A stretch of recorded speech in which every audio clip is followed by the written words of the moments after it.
Walking alongside his father's coffin, the message could not be more clear. Kim Jong-un, the supreme leader, leading the funeral procession for his father Kim Jong-il, the dear leader. Key military and political leaders surround him, showing publicly at least Kim Jong-il's wish for a smooth succession has been granted.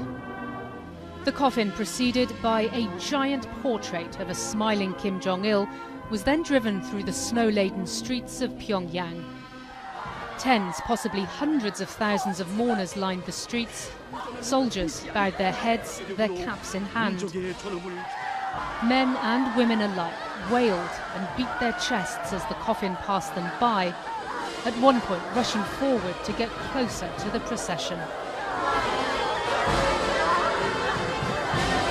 A well-choreographed event filled with pomp and ceremony, adverse weather only adding to the occasion, the country's state-run news agency saying it reminds the North Korean people of the snowy day the leader was born.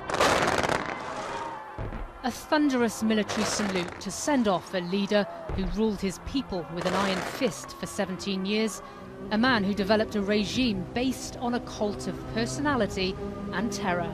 As Kim Jong-un watched the final military parades of the day, the question being asked around the world is how closely will he follow in his father's footsteps? He has to basically make sure that all of the key places, all of the key forces under his command will be loyal to him.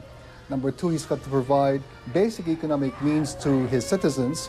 And number three, he's got to reach out to the Chinese and to the Americans and to have much more of a stable relationship with the outside world. So those are very huge challenges for a young and still yet inexperienced leader. The assumption is that little will change in North Korea in the short term while Kim Jong-un works to consolidate power. But looking longer term, anything is possible, depending on which expert you speak to, from a power struggle within the elite to a provocative act to prove the new leader's strength, to further negotiations with the outside world. Paula Hancock's CNN Seoul.